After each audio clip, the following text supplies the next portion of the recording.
Hello friends. इस class में हम अपना टॉपिक कवर करेंगे प्रिंसिपल ऑफ मैनेजमेंट, जिसमें से हमेशा कोई भी एग्जाम उठा करके देख लीजिएगा 2 to 3 मार्क्स के क्वेश्चंस, मतलब 2 से 3 क्वेश्चंस हमेशा पूछे जाते हैं। इस टॉपिक में हम कवर करेंगे meaning, nature, significance of principle of management,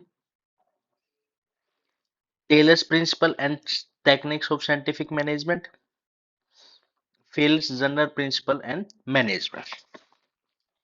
अब बात आती है कि जो प्रिंसिपल ऑफ मैनेजमेंट है वो होता क्या है। The principle the principle of management are the general guidelines for decision making. एक तरीके की जो प्रिंसिपल ऑफ मैनेजमेंट है वो एक तरीके की गाइडलाइंस है डिसीजन बनाने में। The principle of general the principle of management are flexible. वो क्या होते हैं? फ्लेक्सिबल है। They are not rigid like as pure science. वो एक तरीके के स्थिर नहीं है जैसे कि साइंस है। बिकॉज क्योंकि this deals with human behaviour, क्योंकि किनके साथ डील करती है? ह्यूमन के बिहेवियर के साथ। These are applicables in certain conditions. These are derived or developed on the basis of observations and the experimentation as well as personal experience of the managers. ये principles किसके base पे decide किए गए? Observations के base पे, experiment कर करके ये प्रिंसिपल डिसाइड किए गए हैं, प्रिंसिपल्स बनाए गए हैं पर्सनल एक्सपीरियंस के बेस पे। The principle of management are the guidelines for the manager based on cause and effect relationship. एक तरीके की जो प्रिंसिपल ऑफ मैनेजमेंट है वो गाइडलाइंस है किनके लिए? मैनेजर्स के लिए। This helps the managers to take decision while performing the function like planning, organizing, staffing, directing and controlling. ये एक तरीके के हेल्प करते हैं मैनेजर्स को डिसीजंस लेने में और फंक्शंस को परफॉर्म करने में, काम करने में, प्लानिंग करने में, ऑर्गेनाइजिंग करने में, स्टाफिंग करने में, डायरेक्टिंग और कंट्रोलिंग में। नेक्स्ट है characteristics of principle of management. जो प्रिंसिपल ऑफ मैनेजमेंट है उनकी क्या क्या कैरेक्टरिस्टिक्स है? पहले एक तरीके के जनरल गाइडलाइंस है, क्योज एंड इफेक्ट्स पे रिलेशनशिप है। क्योंकि जो प्रिंसिपल बनाए गए हैं किस बेस पे बनाए गए? क्योज एंड इफेक्ट, मतलब कि पहले किया और उसका इफेक्ट देखा, उसके बेसिस पे ये बनाए गए हैं। और एक तरीके की क्या है? जनरल गाइडलाइंस है जो हेल्प करती है मैनेजर्स को प्रॉब्लम सोल्व करने में। फॉर एग्जांपल, एक conflict amongst the production and marketing department, एक लड़ाई झगड़ा हो गया किसके बीच में? प्रोडक्शन और मार्केटिंग डिपार्टमेंट में। ये general manager give more emphasis to achieve all over goal of the organisation. जो जनरल मैनेजर है वो अब क्या करेगा? ज्यादा जोर लगाएगा ऑल ओवर ऑब्जेक्टिव्स को अचीव करने में ऑर्गेनाइजेशन का। नेक्स्ट है यूनिवर्सल एप्लीकेबल। ये जो प्रिंसिपल ऑफ मैनेजमेंट है वो हर जगह अप्लीकेबल है, चाहे वो बिजनेस हो, चाहे वो नॉन बिजनेस हो, चाहे वो छोटा बिजनेस हो, चाहे वो बड़ा बिजनेस हो। फ्लेक्सिबल है। फ्लेक्सिबल मतलब चेंज कर सकते हैं हम according to situation, according to our condition. ये एक रिज नहीं है, एब्सोल्यूट मतलब एक स्थिर नहीं है कि मतलब ये नहीं भाई यही चीज होगी, तो इसको अपने अकॉर्डिंग ह्यूमन बिहेवियर के, ह्यूमन बींग्स के अकॉर्डिंग हम इसमें क्या कर सकते हैं? चेंज कर सकते हैं। नेक्स्ट है कैसे बनाए गए हैं? Formed by practice and experimentation. जो प्रिंसिपल ऑफ मैनेजमेंट है वो बनाए गए हैं एक्सपेरिमेंट कर करके मैनेजर्स के द्वारा। For example, it is a common experience that discipline in organisation is essential to accomplish the goal of organisation. ये पता लगा कि डिसिप्लिन रहने से, जब अगर ऑर्गेनाइजेशन में डिसिप्लिन रहेगा तो उससे क्या होगा? काम है वो अच्छा होगा और गोल अचीव हो पाएगा ऑर्गेनाइजेशन का इजीली। नेक्स्ट है mainly behaviour of human beings. जो प्रिंसिपल ऑफ मैनेजमेंट है उसका जो मेन एम है क्या है? Human behaviour. These are not related the physical things but these are related to human relationship. जो प्रिंसिपल ऑफ मैनेजमेंट है वो रिलेशनशिप है किसके साथ? उसका ह्यूमंस के साथ में, आदमियों के साथ में, मानवता के साथ। Contingent and depend upon the situation. ये जो प्रिंसिपल ऑफ मैनेजमेंट है ये कॉन्टीजेंट है, means these depends upon the situation. ये सिचुएशन के अकॉर्डिंग डिपेंड करते हैं। The application and use of principle of management are change according to situation. ये अकॉर्डिंग टू सिचुएशन क्या होते हैं? चेंज कर सकते हैं हम इनमें। नेक्स्ट देखो एफ डब्ल्यू टेलर। कौन है एफ डब्ल्यू टेलर? देखिए, F W Taylor was a American mechanical engineer. जो एफ डब्ल्यू टेलर था, एफ डब्ल्यू टेलर अमेरिकन क्या था? मैकेनिकल इंजीनियर था। Who developed the scientific principle of management, जिसने डेवलप किया क्या, scientific principle of management. The name of the book, जिस जो उसने बुक लिखी थी वो क्या थी, the principle of scientific management. जो उसने बुक लिखी थी वो कौन सी बुक लिखी थी, the principle of scientific management, जो कि पब्लिश हुई 1911 में। तो एफ डब्ल्यू टेलर कहाँ का था, अमेरिका का था। कौन था, मैकेनिकल इंजीनियर था। क्या लिखी थी उसने, साइंटिफिक प्रिंसिपल ऑफ मैनेजमेंट। और कौन सी बुक लिखी थी, principle of scientific management, publish कब हुई, 1911 में। अकॉर्डिंग टू टेलर क्या है, scientific management means knowing exactly what you want man to do and see, और उनको देखना that they do it in best way and cheapest way. मतलब ये देखना कि आदमी क्या करना चाहता है, क्या काम करवाना है, और उनको देखना कि वो अच्छे तरीके से और चीपेस्ट वे में उस काम को कर रहा है नहीं कर रहा। तो ये किसने लिखा था, ये लिखा था टेलर ने, according to F W Taylor. Next है टेलर्स के प्रिंसिपल्स कौन कौन से, principle of science not rule और थंब। इस प्रिंसिपल में ये क्या बताया गया है, ये क्या था, scientific principle of scientific management.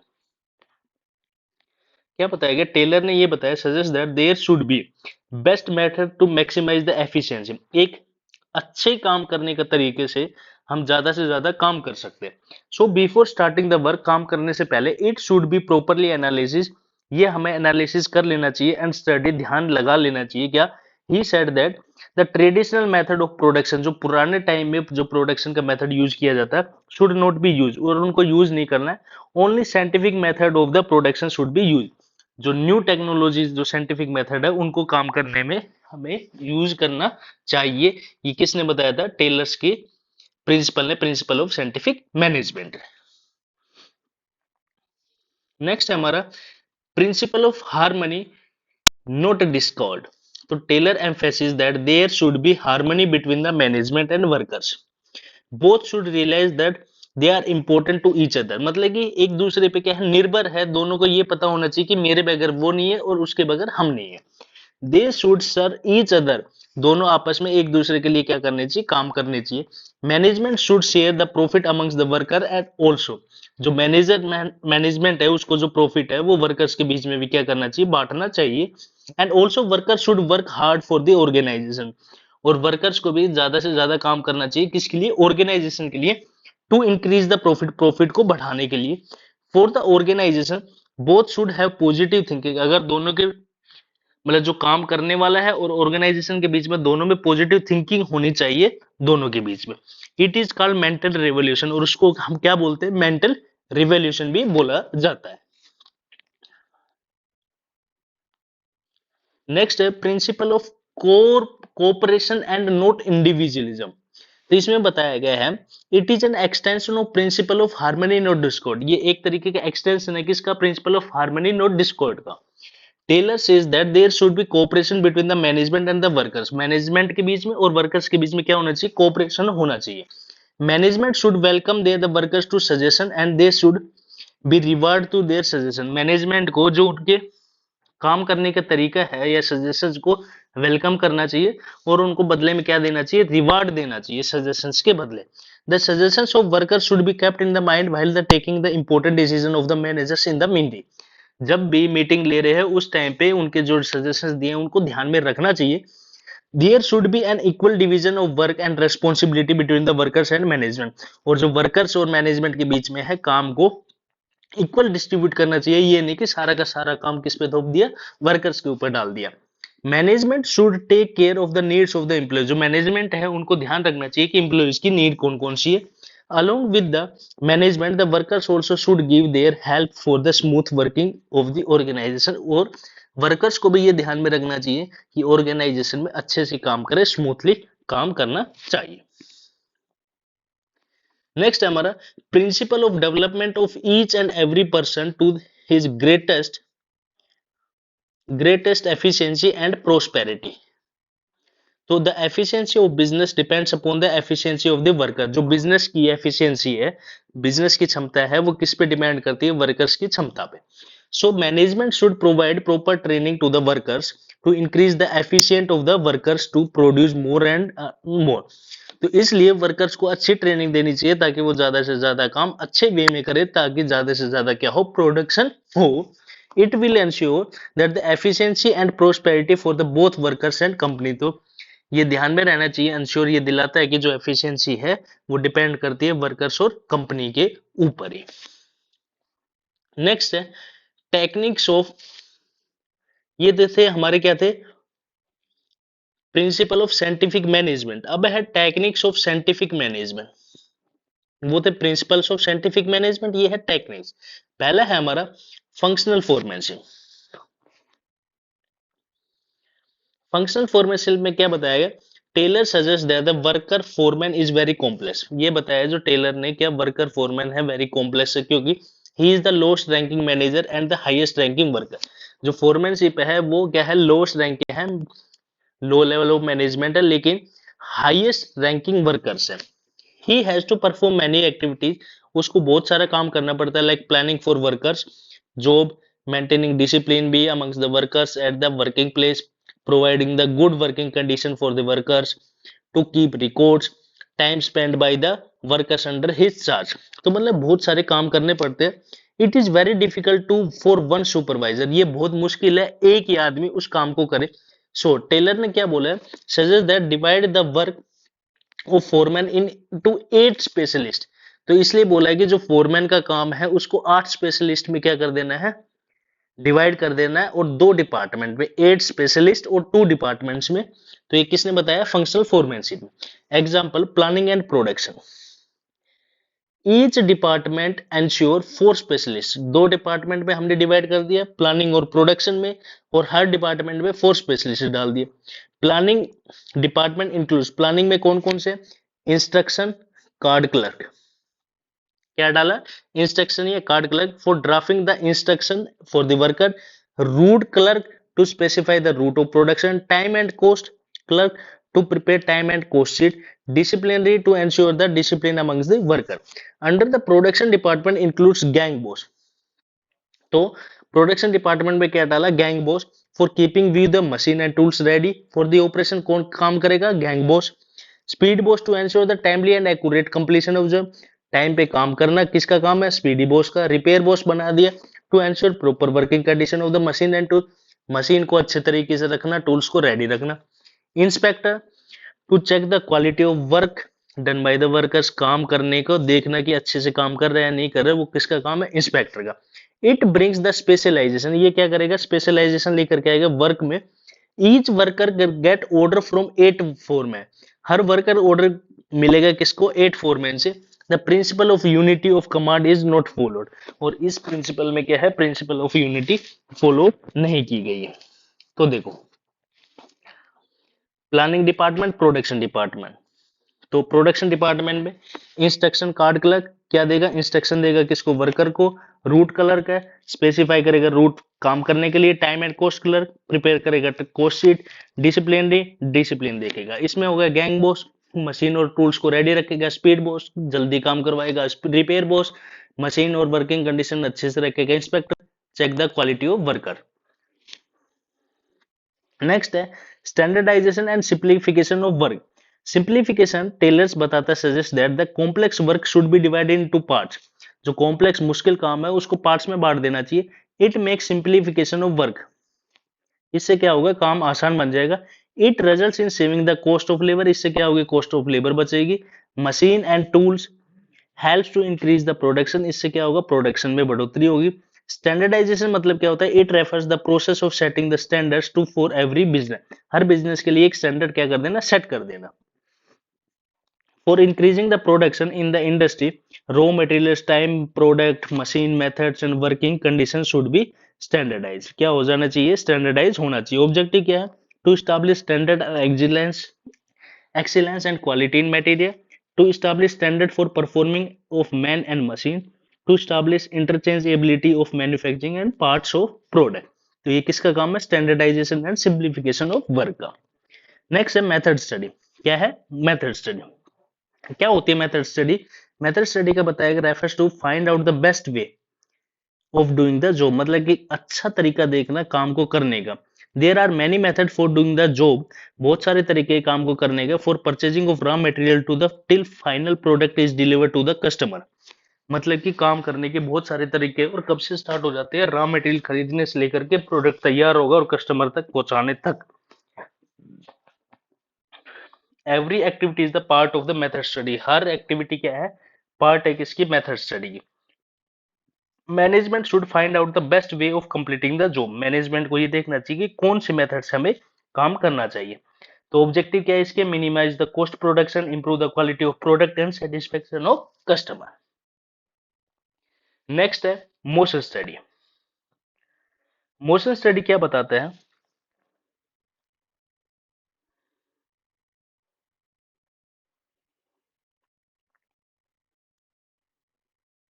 क्या बताता है, motion study refers the study of movement, ये देखना कि movement like lifting, putting object, sitting and changing the position while doing the job. Through motion study, unnecessary movements are seen and these are eliminated to accomplish the work efficiently in less time। तो motion study में ये देखना है कि जब हम काम कर रहे हैं तो कौन से ऐसे स्टेप है जो हमें नहीं करने चाहिए, जो टाइम को वेस्ट कर रहे हैं, तो उन सबको क्या कर देना, एलिमिनेट कर देना। ये सब काम किसका है, मोशन स्टडी का। To know the productive motion, मतलब कि काम करने में कौन कौन से मोशंस यूज हो रहा है इनका पता लगाना, अनप्रोडक्टिव मोशंस को पता लगाना, आइडेंटिकल मोशंस का पता लगाना। नेक्स्ट है टाइम स्टडी। टाइम स्टडी में क्या बताया है, time study refers to the study of determining the standard time which is required to perform a job, ये डिसाइड करना है कि इस काम को करने में कितना टाइम लगेगा। तो ये काम किसका है, टाइम स्टडी का। The standard time is fixed by taking the several leads, बार बार उस काम को करवा करके ये देखना कि ये काम इस टाइम में हो रहा है। मतलब आपका कोई एग्जाम लिया जाता है तो 3 घंटे ही क्यों डिसाइड किए गए, तो उन लोगों ने एनालिसिस किया है बार बार उस चीज को, कि एक पेपर को टाइम को कंप्लीट करने में कितने आवर लगते हैं, 3 घंटे। तो stop watch is use to measure the time to taken the complete task, तो किसका यूज किया गया था, स्टॉप वॉच का यूज किया जाता है कि ये देखने के लिए एक काम को करने में कितना समय लग रहा है उसमें। ऑब्जेक्टिव क्या है, to determine the number of workers to be employed, कितने लोगों को काम करना चाहिए, to suitable incentive schemes of worker, और to determine the labour cost, उस काम को करने में कितनी लेबर कॉस्ट आ रही है। इस सब चीज का पता लगाने के लिए हम क्या चीज करते हैं, टाइम स्टडी। नेक्स्ट है फेटिक स्टडी। फेटिक स्टडी क्या बोलते हैं, fatigue study refers to the study determine the size and frequency of rest of interval required while completing the job, कि ये देखना है कि एक काम करने के लिए हमें उसको कितना बीच में गैप देना चाहिए और कितने टाइम का गैप देना चाहिए, ये हमें दिखाती है फेटिक स्टडी। क्योंकि every feel person feels physically and mentally tiredness if he does not rest while working, हर आदमी क्या हो जाता है, थक जाता है काम कर करके। तो हमें ये देखना पड़ता है कि उसको कितने टाइम के बाद हमें गैप देना चाहिए, रेस्ट देना चाहिए, और कितने टाइम का देना चाहिए। The rest interval helps the regains the stamina and energy, तो क्यों दिया जाता है, स्टेमिना और एनर्जी को रीगेन करने के लिए। दस result in increase in productivity, और उससे क्या होगा, प्रोडक्शन में मतलब ज्यादा से ज्यादा क्या करेगा, वो काम करेगा, प्रोडक्टिविटी इंक्रीज होगी। There are many causes for fatigue like as long working hours, doing the unsuitable work, uncoordinated coordinate relation with the boss and the bad working condition, these problem are must remove to increase the performance, ये सब कारण भी हो सकते हैं किसके, थकान होने के। तो डिटरमाइन साइज ऑफ इंटरवल, मतलब कि कितने टाइप का इंटरवल देना चाहिए और कितनी बार देना चाहिए, ये ऑब्जेक्टिव है किसका, फेटिक स्टडी का। नेक्स्ट है हमारा डिफरेंशियल पीस वेजेस सिस्टम। क्या है, डिफरेंशियल पीस वेजेस सिस्टम। तो टेलर ये बताता है to pay more wages to efficient worker in comparison of inefficient worker. तो डिफरेंशियल पेज वेज सिस्टम क्या बताता है, जो एफिशिएंट वर्कर है उनको ज्यादा पैसा देना चाहिए, वेजेस देना चाहिए compare to inefficient. So that advocates had decided to wages rate, इसलिए उन्होंने दो वेजेस रेट क्या की, डिसाइड की। Those who complete their standard work in standard time, वो आदमी जो स्टैंडर्ड टाइम में वो काम कंप्लीट कर लेते हैं, should be paid higher rate of wages, उनको क्या देना चाहिए, ज्यादा रेट से वेजेस देना चाहिए। And those who are unable to complete their standard work in standard time, जो उस समय में काम पूरा नहीं कर पाते हैं स्टैंडर्ड टाइम में, उनको कम रेट से वेजेस देना चाहिए। This system of wages motivates, इसलिए उस ये सिस्टम क्या करती है, मोटिवेट करती है किसको, इनएफिशिएंट वर्कर को टू परफॉर्म बेटर, कि जो इनएफिशिएंट वर्कर्स है उनको काम करने के लिए also motivates the efficient worker by providing high wages, क्योंकि दूसरे को ज्यादा काम पैसा मिलेगा और जो काम नहीं कर रहा उसको कम पैसा मिलेगा, तो जो काम नहीं कर रहा तो उसको क्या करेगा, मोटिवेट करेगा कि उसको भी ज्यादा पैसा मिले। स्टैंडर्ड टाइम जैसे कि 8 आवर्स वन डे, ये स्टैंडर्ड टाइम हमने डिसाइड कर दिया 8 घंटे है एक दिन में काम करने का। स्टैंडर्ड वर्क है 100 unit of production, 100 unit of production एक दिन में। वेजेस रेट है 3 यूनिट्स पर to whose complete their standard work standard time में कंप्लीट करता है तो उसको मिलेंगे 3 रुपए पर यूनिट, और इनएफिशिएंट के लिए मिलेंगे स्टैंडर्ड उस काम को पूरा करने में, लेकिन अगर वो ज्यादा समय लेता है तो कितना मिलेगा उसको 2 रुपए। Suppose mister X Y produce 102 unit in one day, his wages only one day will be 100 × 3, मतलब कि कितने रुपए से मिलेगा उसको, 3 रुपए के हिसाब से मिलेगा, तो इसको 300 रुपए मिलेगा। अगर मिस्टर वाई प्रोड्यूस करता है 99 यूनिट वन डे में, so he get 99 into two 198 rupees. According to Taylor the difference of 300 and 198 is 102 is enough to inefficient worker to motivate to perform the better. तो ये बहुत ज्यादा difference है कोई भी वर्कर्स को, जो इनएफिशिएंट वर्कर्स है उसको काम करने के लिए, उसको एफिशिएंट बनाने के लिए, उसको मोटिवेट करने के लिए। तो ये थे हमारे साइंटिफिक, क्या थे, scientific techniques, techniques of scientific management. अब बात आती है कि हमारा हेनरी फेल। हेनरी फेल दादा भाई कौन था? हेनरी फेल कौन था? फ्रेंच था, फ्रेंच का था, और वो एक इंडस्ट्रियलिस्ट था, recognise as the father of modern management. और फादर किसका था? मॉडर्न मैनेजमेंट का। इन 1960 फेल रिक्स, जो हेनरी फेयल था, उसने बुक लिखी थी इंडस्ट्रियल एंड जनरल एडमिनिस्ट्रेशन। कौन सी बुक लिखी थी? Industrial and general administration. और क्लियर है बात? In this book he give 14 principle. कितने प्रिंसिपल दिए गए थे उसने? 14 principle. This 14 principle of management are universally accepted और यूज इवन डे, मतलब हर जगह वो अप्लीकेबल है। According to Henry Fayol all manager must follow this 14 principle. According to Henry Fayol ये सारे के सारे 14 प्रिंसिपल्स फॉलो करने चाहिए, किसको? हर मैनेजर्स को। तो हेनरी फेल ने बुक लिखी थी इंडस्ट्रियल एंड जनरल मैनेजमेंट, और उसने कौन सी बुक लिखी थी? इसने बुक लिखी थी कौन सी? Principle of scientific management. Clear है बात? तो फर्स्ट प्रिंसिपल आता है, फर्स्ट प्रिंसिपल है division of work. Division of work में अकॉर्डिंग टू फेल ये बताता है कि the work should be divided into small task. जो काम है, काम को छोटे टुकड़ों में बांट देना चाहिए। The task to be given to specialist trained person who is competent to perform. जब वो काम उस आदमी को देना चाहिए जिसको वो काम आता है उसको। This principle bring specialisation in the organisation. इससे क्या होगा? स्पेशलाइजेशन आएगी organisation. Division of work helps to produce more and better work in same effort. इससे क्या होगा? ज्यादा काम होगा कम टाइम में। Thus, each company keeps different departments like as production, marketing, finance, human resource to bring the specialization in the activity. इसलिए इस कंपनी क्या होती है कि अलग अलग डिपार्टमेंट बनाए जाते हैं, उसके अकॉर्डिंग उनको काम दिया जाता है। नेक्स्ट है principle of order. Principle of order क्या बताता है? देखो, प्रिंसिपल ऑफ ऑर्डर बताता है this principle states that there should be proper place to everything, that thing should be its place. हर चीज की एक जगह होती है और उस चीज को उस जगह पे होना चाहिए। People and material should be in suitable place at appropriate time for maximum efficiency. जो आदमी जिस टाइम काम करना है वो उस जगह पे रहेगा तो उससे क्या होगा? ज्यादा से ज्यादा वो काम कर पाएगा। If there is a fixed place for everything it is presented there, there should be no problem in activities in business। अगर सही सामान के लिए सही जगह होगी तो क्या होगा? काम ज्यादा से ज्यादा हो पाएगा। अगर ऐसा नहीं होगा तो जैसे कि कोई भी काम, कोई वर्कर है मशीन पे काम करता है, अगर उसके इंस्ट्रूमेंट उस जगह पे नहीं मिलेंगे तो क्या करेगा? पहले इंस्ट्रूमेंट्स को देखेगा, उसके बाद काम पे करेगा। अगर वो इंस्ट्रूमेंट्स प्रॉपर प्लेस पे हो गए तो वर्कर जाएगा, काम इंस्ट्रूमेंट्स लेगा, काम करेगा। तो इसका मतलब कि हर चीज की एक प्रॉपर प्लेस होनी चाहिए और उस जगह पे वो सामान होना चाहिए। इससे क्या होगा? It will increase the productivity and efficiency and well minimise the wastage of material. इससे क्या होगा? ज्यादा से ज्यादा काम होगा और वेस्टेज भी क्या होगा? कम होगा। नेक्स्ट है principle of unity of command. Principle of unity of command क्या बताता है? According to Fayol there should be one and only one boss for each individual. क्या बताता है principle of unity of command? हर आदमी के लिए एक ही बॉस होना चाहिए। The subordinate should get order only from one nearest boss and responsible to one superior. उसके नीचे को एक आदमी से ही, सबॉर्डिनेट को एक आदमी से ही ऑर्डर मिलना चाहिए, एक बॉस से ही जो उसका नियरेस्ट है, और उसी को वो क्या होगा, रेस्पॉन्सिबल होगा।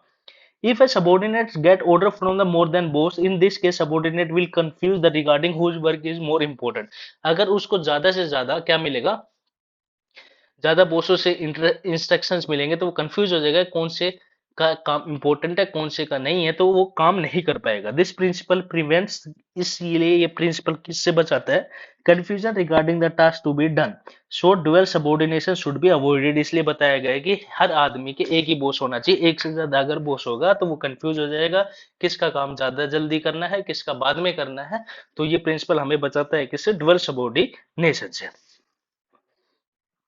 नेक्स्ट है हमारा unity of direction. Marketing department, finance department, देखो according to this principle Fayol says that the planning department should be made only one head.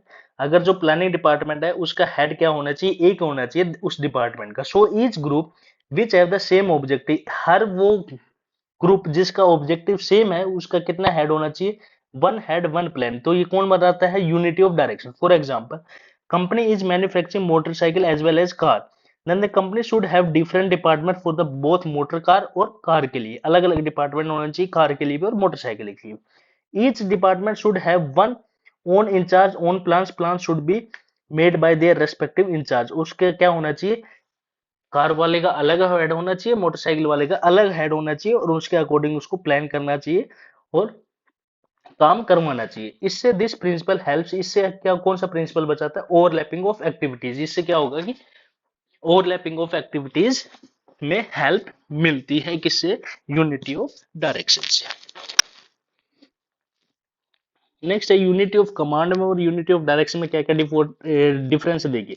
One subordinate should get order from superior, should responsible toward him.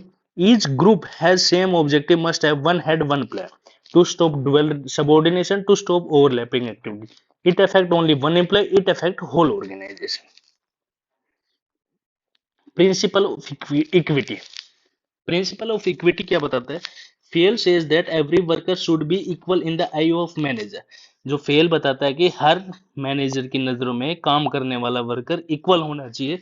There should be no difference among the worker, workers के बीच में कोई भेदभाव नहीं आना चाहिए on the basis of sex, gender के basis पे, रिलीजन के बेस पे, लैंग्वेज के बेस पे, कास्ट के बेस पे, बिलीव्स एंड कंट्रीज के बेस पे।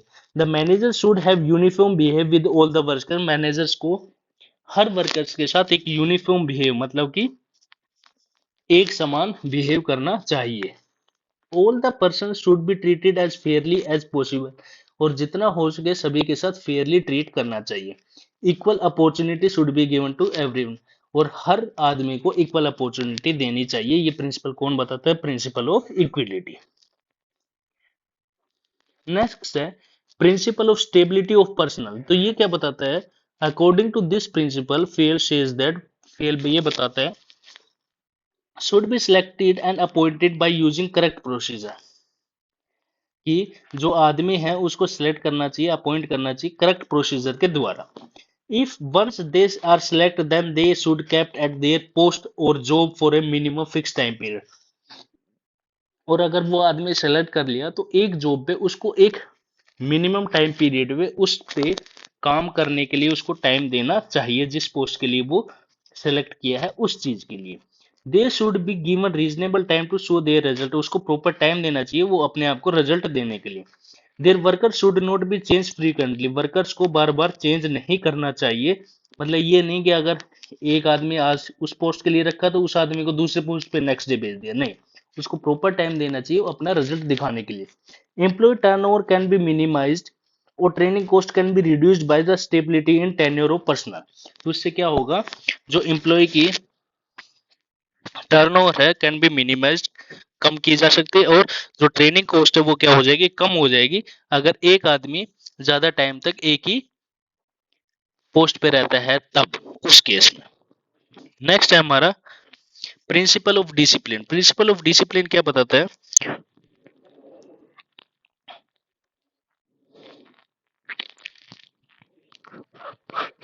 प्रिंसिपल ऑफ डिसिप्लिन क्या बताता है, according to this principle Fayol says that discipline in necessary for working organisation. क्या कि एक वर्किंग ऑर्गेनाइजेशन में डिसिप्लिन बहुत जरूरी है। According to Fayol discipline is required at all levels. Discipline हर लेवल पे जरूरी है। To make discipline among the worker manager should be discipline.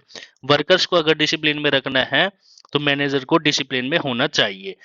Discipline means obey the organisation rule and agreement for working of the organisation. Discipline का मतलब है organisation को rule follow करना चाहिए और जो भी एग्रीमेंट है उसके हिसाब से काम करना चाहिए organisation. For example worker are agree to put extra hour without any additional payment to cover the loss of the company. In return उसके बदले manager has to promise to increase their wages to workers when the mission is accomplished. तो बदले में managers को क्या करना चाहिए, promise करना चाहिए कि जब भी काम कंप्लीट होगा तो आपके वेजेस को बढ़ा करके दिया जाएगा। Here workers and manager both should be fulfil there commitment. अगर दोनों अपना काम पूरा करते हैं तो हम कह सकते हैं कि मैनेजमेंट में क्या है, डिसिप्लिन है। नेक्स्ट है principle of initiative. Principle of initiative क्या बताता है? According to Fayol worker should be encourage to develop and carry out their plans for improvement of the business. जो वर्कर्स हैं उनको एनकरेज करना चाहिए बताने के लिए कि आपके पास क्या प्लान है और ज्यादा से ज्यादा इंप्रूवमेंट करने के लिए बिजनेस में। Initiative means taking the first step for the self motivation. Business should motivate and encourage the workers. Business को क्या करना चाहिए, मोटिवेट करना चाहिए, एनकरेज करना चाहिए कि इसको वर्कर्स को फिर देयर इनोवेटिव आइडियाज देने के लिए, गुड सजेशन देने के लिए, with results in increase the production, जिससे हेल्प होगी किसमें, प्रोडक्शन में, और रिडक्शन द कॉस्ट, और कॉस्ट क्या होगी, कम होगी। Such type of initiative should be awarded. और इस टाइप के कोई भी अगर क्या देता है, आइडिया देता है, उसको क्या देना चाहिए, अवार्ड देना चाहिए। नेक्स्ट है authority and responsibility. According to Henry Fayol there should be balance between. Authority का मतलब पावर, रेस्पॉन्सिबिलिटी का मतलब ड्यूटी। देयर शुड बी क्या होना चाहिए, अथॉरिटी और रेस्पॉन्सिबिलिटी दोनों के पास क्या होनी चाहिए, इक्वल होनी चाहिए। Authority must be equal to responsibility. जितनी पावर है उसके पास उतनी ड्यूटी होनी चाहिए। If the duty is more, power is more than the responsibility, then the chance of manager to misuse। अगर उसके पास पावर ज्यादा दे दी और ड्यूटीज कम दे दी तो वो अपनी पावर का गलत इस्तेमाल कर सकता है। If the responsibility is more, अगर उसके पास ड्यूटी ज्यादा दे दी, then the authority then he may feel frustrated. इससे क्या होगा, ड्यूटी ज्यादा दे दी, पावर कम दे दी तो वो काम नहीं कर पाएगा, फ्रस्ट्रेट हो जाएगा। तो इसलिए बोला गया है अथॉरिटी और रेस्पॉन्सिबिलिटी क्या होनी चाहिए, इक्वल होनी चाहिए। नेक्स्ट है principle of fair remuneration. Principle of fair remuneration क्या बोला है, according to Fayol the worker should be paid fair wages of for their work. They should be paid reasonable salary to maintain their minimum living standard of living. उनको कम से कम इतना wages देना चाहिए, salary देना चाहिए ताकि वो अपने से मिनिमम लिविंग ऑफ स्टैंडर्ड्स को मेंटेन कर सके। At the same time the remuneration should be with in the paying capacity of business. और वो इतने भी होना चाहिए कि बिजनेस उसको पे कर सकती हो।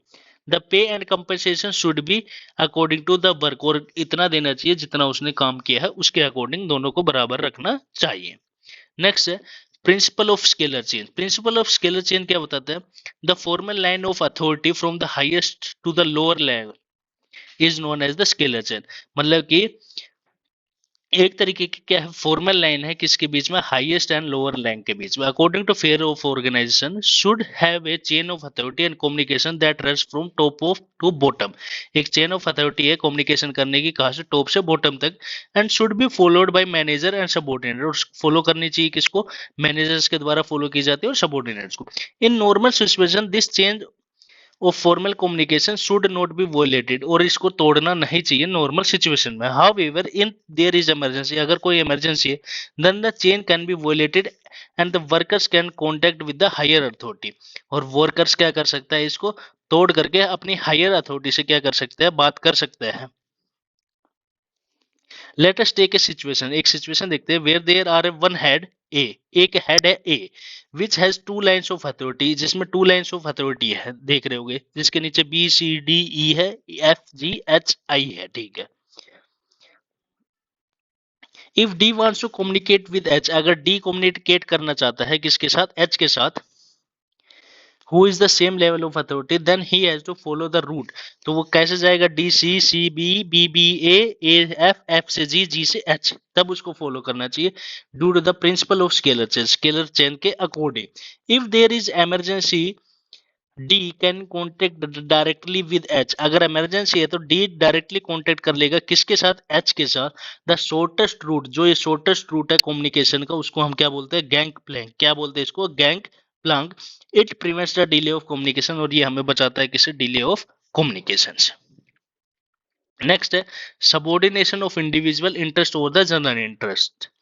इन organisation there are two type of interest, हर ऑर्गेनाइजेशन में दो टाइप के इंटरेस्ट है, एक तो इंडिविजुअल इंटरेस्ट, अपनी इच्छा ऑफ द एम्प्लॉय की, and the general interest of the organisation, और या ऑर्गेनाइजेशन का क्या objective. The individual interest should be given less importance, जो खुद का इंटरेस्ट है उसको कम इंपॉर्टेंस देनी चाहिए, while the general interest should be given most important, और जो जनरल इंटरेस्ट है ऑर्गेनाइजेशन को उसको ज्यादा महत्व देना चाहिए। If not these organisation with collapse, अगर ये ऐसा नहीं होगा, अगर खुद के महत्व को ज्यादा देगा तो क्या होगा, ऑर्गेनाइजेशन सफर करेगी और क्या होगा, कोलैप्स होगा। नेक्स्ट है centralisation decentralisation. In centralisation the authority is centred concentrated only a few hands. However, in decentralization, the authority is distributed to all level of management. Centralization का मतलब पावर अपने पास रखना, decentralization मतलब पावर डिस्ट्रीब्यूट कर देना management level of the management. No organisation be completely centralise और decentralise, हर organisation ना तो पूरी की पूरी सेंट्रलाइज्ड हो सकती है ना decentralize. If there is a complete centralize then the subordinates will have no authority power to carry out their responsibilities, अगर पूरी की पूरी पावर अपने पास रखेगा तो सबऑर्डिनेट के पास कोई पावर नहीं रहेगी और काम को पूरा नहीं कर पाएगा। Similarly if there is completely decentralization, इसका मतलब पूरी की पूरी पावर दूसरे को दे देनी, then the superior will have no authority, तो इसका मतलब सुपीरियर के पास कोई भी पावर नहीं बचेगी टू कंट्रोल द ऑर्गेनाइजेशन को कंट्रोल करने के लिए। तो देयरफॉर इसलिए there should be balance between centralization and decentralization, इसलिए बोला गया है सेंट्रलाइजेशन पावर और ड्यूटीज के बीच में क्या होना चाहिए, इक्वलाइजेशन होना चाहिए। नेक्स्ट है स्प्लिट डी क्रॉप्स, मतलब कि मिल करके काम करना। Split D crops means team split. Therefore, the management should create unity, cooperation and team split. मतलब काम करने के लिए क्या होनी चाहिए, टीम यूनिटी होनी चाहिए, टीम स्प्लिट की भावना चाहिए amongst the employee, काम करने वाले वर्कर्स के बीच में। They should avoid the divide rule policy, और उनको अवॉइड करनी चाहिए क्या चीज, डिवाइड रूल पॉलिसी। क्या चीज बताती है, स्प्लिट डी क्रॉप्स। ये था हमारा चैप्टर जो कि प्रिंसिपल ऑफ मैनेजमेंट का था। If you like the video please like it, share it and subscribe the channel for more videos. Thank you and have a nice day.